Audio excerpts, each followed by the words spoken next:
Hello students, in this video we will discuss Newton's interpolation formula for missing terms.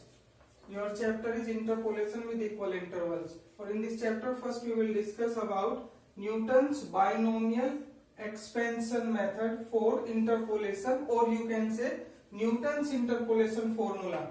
In this chapter interval will be equal. For binomial expansion you will consider del raised to the power n fx. n what is n? n होगा आपको number of terms, given number of terms की question में कितनी terms given है आपके पास, that will be your n. तो del n f x equal to 0, और यहाँ पे हम डेल को रिप्लेस कर सकते हैं, del equal to E minus I, del replace by E minus I. इसमें क्या होता है देखो, E is shifting operator,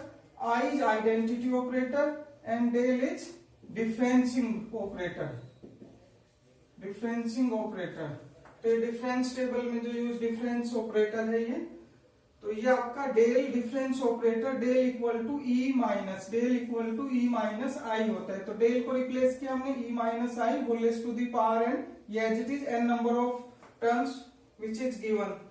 F x equal to 0. अब इसको नेम, इसमें न्यूटन्स बायनोमियल, तो यहाँ पे हमें बायनोमियल अप्लाई करना है. बायनोमियल थ्योरम आप करते हो expansion of that,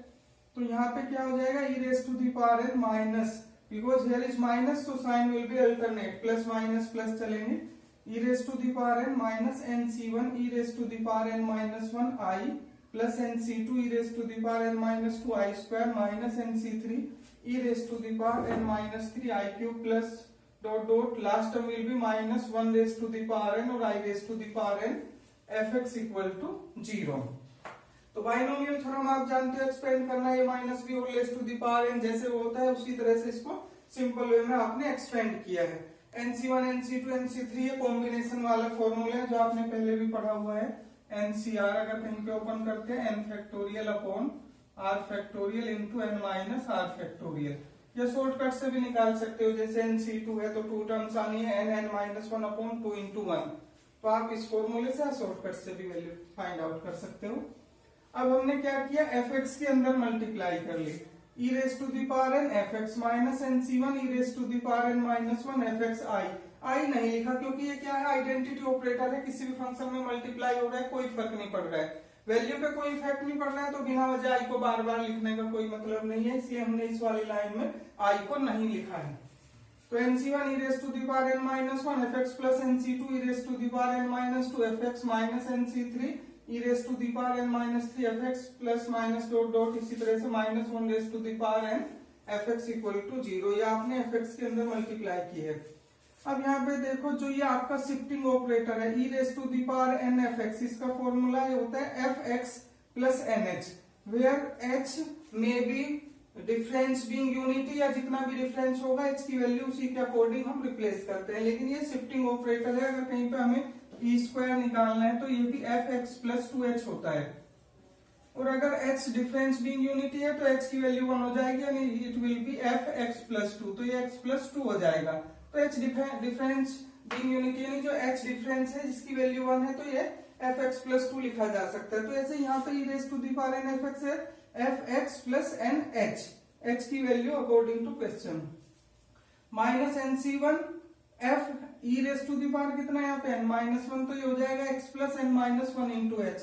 plus nc2 e raised to the power n minus 2 है, तो ये f x plus n minus 2h. Same way you can simplify and last will be same, minus 1 raised to the power n f x, क्योंकि इस पे e नहीं है तो ये सेम रहेगी. तो ये आपका न्यूटन्स बायनोमियल एक्सपेंशन हो गया. इस फॉर्मूले को हम यूज करेंगे क्वेश्चन में.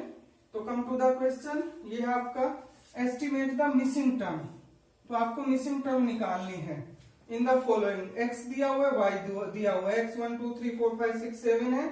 y है 2 4 8, और यहाँ पे 4 के लिए इसकी वैल्यू हमें कैलकुलेट करनी है कि when x is 4 what will be your y.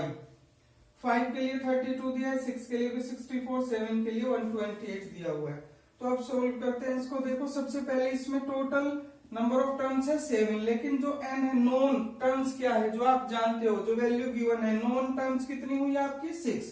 1 2 3 4 5 6, total 7 है, एक अननोन है, तो 6 टर्म आपके पास दी हुई है. तो del raised to the power 6 लेंगे. जो फॉर्मूले में n था n रिप्लेस हो गया, अब इसमें 6 है क्योंकि नॉन टर्म्स जो गिवन टर्म्स है वे 6 है जिनकी वैल्यूज हमारे पास है, तो हम n वही लेते हैं। Del raise to the power 6 f x equal to 0, और ये जो डिफरेंस ऑपरेटर है ये आप जानते हो del equal to E minus I होता है, तो डेल को रिप्लेस कर दिया ई माइनस आई से, E minus I whole raise to the power 6 f x equal to 0, फिर वही बाइनोमियल थ्योरम के हेल्प से उसी तरह से इसको एक्सपेंड किया,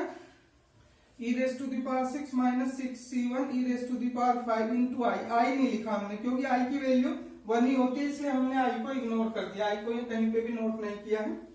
plus 6c2 e raise to the power 4 minus 6c3 e cube plus 6c4 e square हो जाएगा minus 6c5 e plus 6c6 रहेगा आपका, और एफ एक्स इक्वल टू 0। अब इसमें कहीं पे भी हमने आई को मेंशन नहीं किया है क्योंकि इसमें आई से कोई फंक्शन पे फर्क नहीं पड़ रहा है, इसलिए हमने आई को यूज नहीं किया है। अब एफ एक्स के अंदर मल्टीप्लाई करते हैं, e raise to the power 6 f x minus 6c1 6, आप जानते हो nc1, जो nc1 की वैल्यू होती है वो 1 होती है, तो यहाँ पे n कितना है 6, 6c1 भी आपका 6 हो गया, इंटू एफ एक्स प्लस यहाँ पे e raise to the power 5 f x हो गया, राइट। नेक्स्ट टर्म है आपकी 6c2 e raise to the power 4 f x, तो हमने 6c2 की वैल्यू निकाली, आप एनसीआर वाले से भी निकाल सकते हो या शॉर्टकट से, 6c2 यहाँ पे 2 है तो 2 टर्म्स तक लिखेंगे, 6 इंटू 5 2 टर्म्स हो गई, और 2 को 1 तक, 2 इंटू 1 2 3 जा 6 15 आ गया आपका, तो ये तो शॉर्टकट हो गया, अदरवाइज आप इस फॉर्मूले से भी कैलकुलेट कर सकते थे। तो ये वैल्यू आ गई आपकी 15 6c2 की, और e raise to the power 4 f x as it is minus 6c3 की वैल्यू निकालेंगे सेम वे आपकी 20 आ जाएगी, प्लस 6c4 आपका कितना आएगा 15, क्यों 6c4 और 6c2 सेम ही आते हैं, 6c4 और 6c2 because you know NCR equal to NCN minus r, दोनों इक्वल ही होते हैं, तो इसी तरह से आप 6c4 को क्या लिख सकते हो 6c2 भी लिख सकते हो, 6c2 की वैल्यू आपने अभी कैलकुलेट की है इसलिए ये भी 15 हो गया, माइनस 6c5 की वैल्यू भी वही रहेगी जो 6c1 की होती है इसी फॉर्मूले से, और 6c1 आपका 6 होता है इसलिए ये भी 6 आ गया, ये एफ एक्स प्लस लास्ट वाली टर्म 6c6, NCN भी 1 ही होता है, NCN ये आपका 1 ही रहेगा, NC0 भी 1 होता है, और NC1 यहाँ पे हमने जो 1 लिखा है NC1 जो होता है वो N होता है, ये मिस्टेक थी, यहाँ पे NC1 1 नहीं होता, NC1 तो N होता है,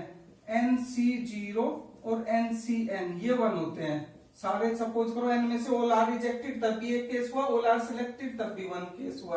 तो NC1 तो n होता है, NC0 और NCN ये 1 होते हैं,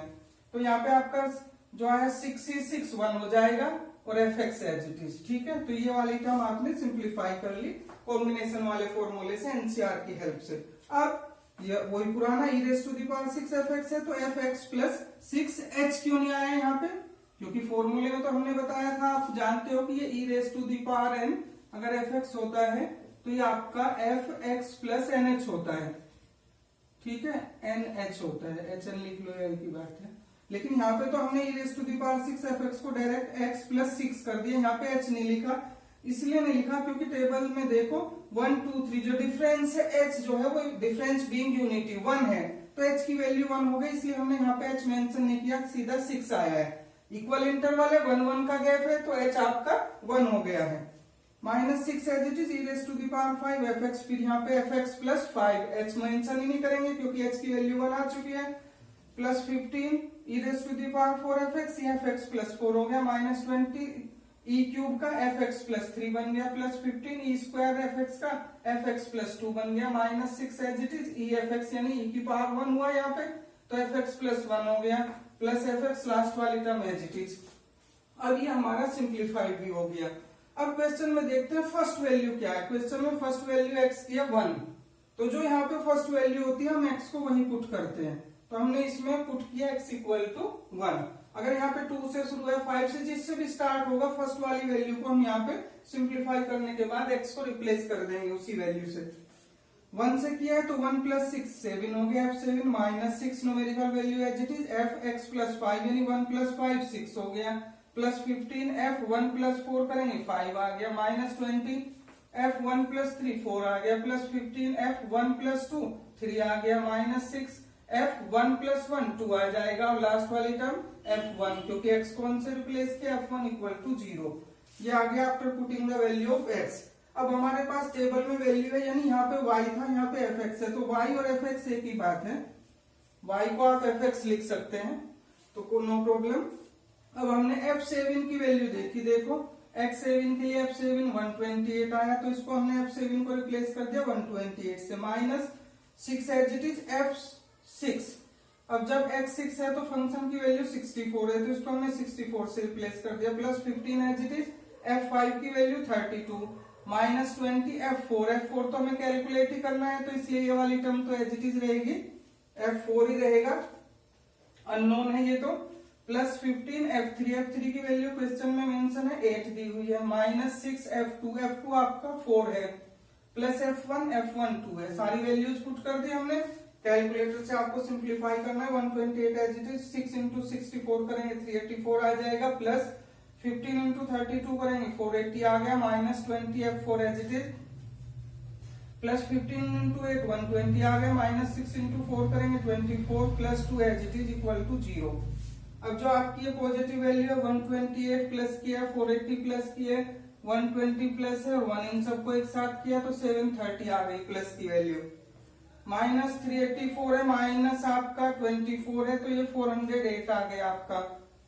और माइनस 24 एज इट इज है, 730 माइनस 408 तो 322 आ गया, minus 24 plus 322 equal to 0, minus 24 equal to, इसको राइट में ले जाएंगे, माइनस 322 हो जाएगा, माइनस से माइनस कैंसिल,